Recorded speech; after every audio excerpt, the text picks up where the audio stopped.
तर हा आपला मेन सोर्स आहे बघा, याच्यापासून क्रेस्ट आणि ट्रफ बाहेर निघत आहेत. आपल्याला माहिती आहे की जे कंटिन्युअस लाईन्स ज्या आहेत त्या आपल्या क्रेस्ट आहेत आणि ज्या डॉटेड लाईन्स आहेत त्या ट्रफ्स आहेत. म्हणजे या ठिकाणी तुम्हाला दिसेल की हा जे कंटिन्युअस कर्व आहेत ते काय आहेत, क्रेस्ट आहेत, आणि त्याच्या आतली जी डॉटेड लाईन तुम्हाला दिसते ती काय आहे, तर ट्रफ आहेत.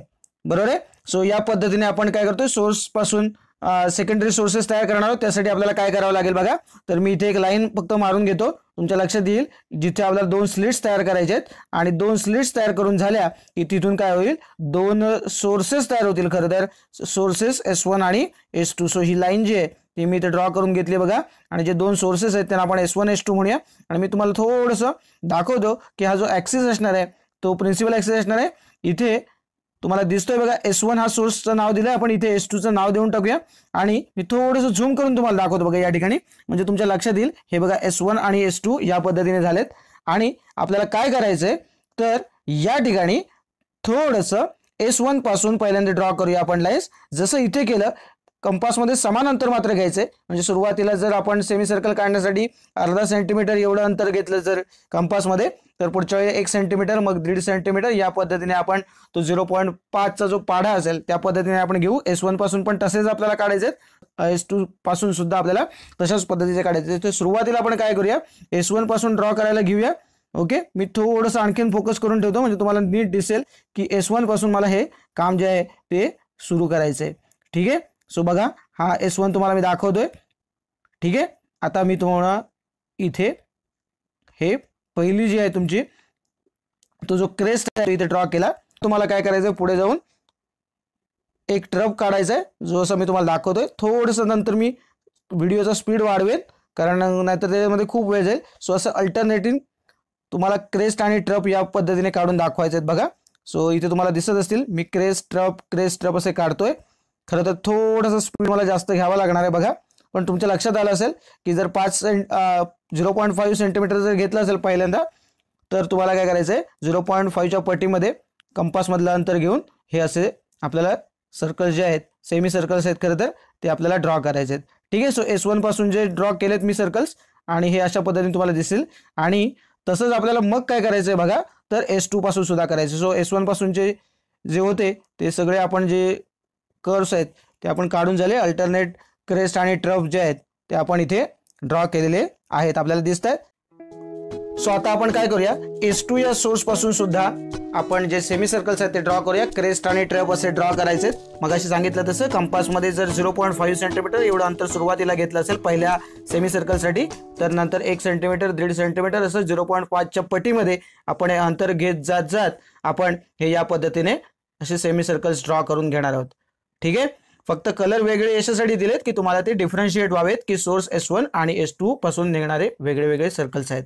तर आता या ठिकाणी तुम्हाला दिसेल बघा, जेव्हा दोन्ही ट्रफ्स एकत्र आले आहेत तिथे जे तुम्हाला बँड मिळणार आहे तो काय असणार आहे, तर ब्राईट मिळणार आहे. बरोबर आहे. इथे दोन्ही ट्रफ किंवा दोन्ही क्रेस्ट, आताच्या केसमध्ये तुम्हाला दोन्ही क्रेस्ट दिसत आहेत, मग दोन्ही ट्रफ अशा पद्धतीने जर याचं कॉम्बिनेशन घेतलं, म्हणजे दोघांचे एकतर क्रेस्ट किंवा दोघांचे एकतर ट्रफ असं जेव्हा कॉम्बिनेशन येतं, आपण त्या सगळ्यांचं कॉम्बिनेशन मध्ये जो आता जी लाईन आपल्याला मिळाली त्याला आपण O हा पॉईंट दिलाय. आणि आपल्याला माहिती आहे तो पॉईंट जो आहे तो ब्राईट पॉईंट असणार आहे, किंवा जी फ्रिंज आहे ती ब्राईट पॉईंट असणार आहे, किंवा त्याला आपण मॅक्सिमा असं देखील म्हणतो, सेंट्रल मॅक्सिमा.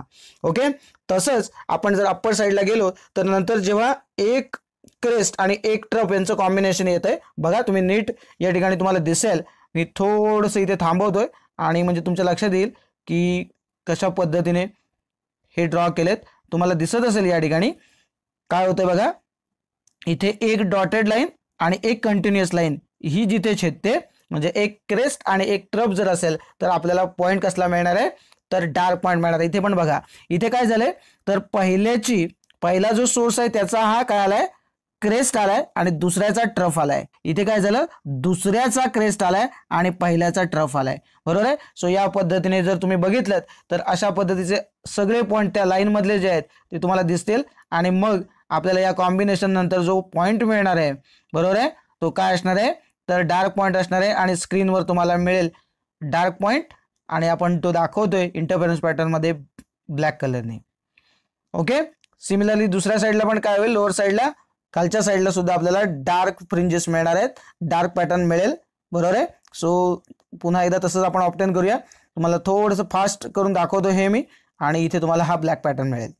सो अशाच पद्धतीने काय होईल, समजा वरच्या साईडला गेलात, आता थोडंसं पुन्हा एकदा तेच बघूया. वरच्या साईडला गेलात तर पुढे नेक्स्ट जो आपल्याला पॉईंट मिळणार आहे तो काय मिळणार आहे, तर ब्राईट पॉईंट मिळणार आहे. ओके, तसंच जर अजून थोडंसं वरती गेला तर मग काय मिळणार आहे तुम्हाला, तर डार्क पॉईंट मिळणार आहे. सो अशा पद्धतीने तुम्हाला कळले की अल्टरनेटली ब्राईट डार्क असे पॉईंट मिळतील. तसंच खालच्या साईडला पण आपल्याला मिळतील. आता खालच्या साईडला कुठला पॉईंट मिळणार आहे, ब्राईट मिळणार आहे, त्यानंतर कुठला मिळणार आहे, डार्क मिळणार आहे. अशा पद्धतीने आपण ब्राईट डार्क असं मिळेल. आपल्याला हे माहिती आहे की सेंट्रल मॅक्सिमा काय असणार आहे, ब्राईट असणार आहे, हे फक्त लक्षात ठेवा. सो अशा पद्धतीने तुम्ही ही जी डायग्राम आहे ही व्यवस्थित ड्रॉ करू शकता. जर डार्क फ्रिंज, फिर यहाँ पे ये वाले पॉइंट्स देखो, इन सारे पॉइंट्स को मिलाओ, यहाँ पे भी क्या मिलेगी, सेकंड नंबर की डार्क फ्रिंज. बोलो आया कि नहीं आया. तो इस तरीके से पैटर्न क्रिएट होता है, ये बनेगा. तो इसी को हम बोलते हैं इंटरफेरेंस पैटर्न. तो पहला क्वेश्चन इसके ऊपर ये बनता है कि ये जो यंग्स डबल स्लिट एक्सपेरिमेंट है ये किस चीज को प्रूव करता है, तो ये प्रूव करता है लाइट की वेव नेचर को. फिर दूसरा इस पे क्वेश्चन ये बनता है कि जो स्क्रीन है उसके ऊपर कैसा पैटर्न क्रिएट होगा, तो सेंटर पे ब्राइट फ्रिंज बनेगी, फिर अल्टरनेटली डार्क और ब्राइट फ्रिंजेस बनती जाएंगी. ठीक है, और कोई भी दो ब्राइट फ्रिंजेस के बीच में जो डिस्टेंस है वो हमेशा कांस्टेंट रहेगी, और इसी तरीके से दो डार्क फ्रिंजेस के बीच में, कोई भी दो लगातार वाली डार्क फ्रिंजेस के बीच में जो डिस्टेंस है वो भी कांस्टेंट रहेगी. जैसे इस डायग्राम में बताता हूं आपको, ये दो ब्राइट फ्रिंजेस के बीच का डिस्टेंस है, तो ये इतना ही डिस्टेंस इन दोनों ब्राइट फ्रिंजेस के बीच में होगा और इतना ही इन दोनों ब्राइट फ्रिंजेस के बीच में होगा. मतलब दो ब्राइट फ्रिंजेस के बीच का जो डिस्टेंस है वो कांस्टेंट है, बदल नहीं रहा है. इसी तरीके से दो डार्क फ्रिंजेस के बीच का जो डिस्टेंस है वो भी क्या रहेगा, कांस्टेंट रहेगा, वो भी नहीं बदलेगा. ठीक है, दो ब्राइट फ्रिंजेस के बीच का डिस्टेंस कांस्टेंट, दो डार्क फ्रिंजेस के बीच का डिस्टेंस भी कांस्टेंट. एक चीज और याद रखनी है इसमें कि कोई भी दो ब्राइट फ्रिंजेस के बीच में हमेशा एक डार्क फ्रिंज होगी. कोई भी दो देख लो, उनके बीच में हमेशा क्या मिलेगी, एक डार्क फ्रिंज मिलेगी. तो कोई भी दो कंटिन्यूअस ब्राइट फ्रिंजेस के बीच का जो डिस्टेंस होगा, कोई भी दो कंटिन्यूअस ब्राइट फ्रिंजेस के बीच का जो डिस्टेंस होगा उसको हम बोलते हैं width of the dark fringe, क्योंकि बीच में कौन सी फ्रिंज बन रही है, डार्क. जैसे 0 नंबर की ब्राइट फ्रिंज और फर्स्ट नंबर की ब्राइट फ्रिंज के बीच का जो डिस्टेंस है वो इस डार्क फ्रिंज की विड्थ है. आया समझ में. कोई भी दो कंटिन्यूअस ब्राइट फ्रिंजेस के बीच का जो डिस्टेंस होगा उसी को बोलते हैं width of the dark fringe. और इसी तरीके से दो डार्क फ्रिंजेस के बीच में, जैसे दो डार्क फ्रिंज है D1 और D2, इनके बीच में जो कंप्लीट डिस्टेंस है, क्योंकि इनके बीच में एक ब्राइट फ्रिंज बन रही है, तो इस कंप्लीट डिस्टेंस को हम बोलते हैं width of the bright fringe. समझ में आएगी. दो डार्क फ्रिंजेस के बीच का डिस्टेंस बोला जाएगा width of the bright fringe, और दो ब्राइट फ्रिंजेस के बीच का डिस्टेंस बोला जाएगा width of the dark fringe. Clear है एकदम, आया समझ में. ठीक है, अब ये जो एक्सपेरिमेंट है ये एग्जाम में कम पूछा जाता है, इसके ऊपर छोटे मोटे वैसे ही क्वेश्चंस बनेंगे, जैसे ये किस चीज को प्रूव करता है, सेंटर पे कैसी फ्रिंज बनती है, इस टाइप की सी चीजें आपको पूछी जाएंगी. बाकी डिटेल में इतना बड़ा ये डायग्राम बना के आपको नहीं पूछा जाता. इसकी कैलकुलेशन जरूर पूछी जाती है कि ये जो फ्रिंजेस बन रही है स्क्रीन के ऊपर ये कितने कितनी दूर बनेंगी, या फिर दो ब्राइट फ्रिंजेस के बीच का जो गैप है जिसको हम डार्क फ्रिंज की विड्थ बोल रहे हैं ये कितनी होगी, या दो डार्क फ्रिंजेस के बीच का जो गैप है जिसको हम width of the bright fringe बोल रहे हैं ये कितनी होगी. ये सारी चीजें हम कैलकुलेट करेंगे. साथ ही जो ब्राइट फ्रिंजेस हैं उनकी इंटेंसिटी कितनी होगी वो भी हम कैलकुलेट करके देखेंगे.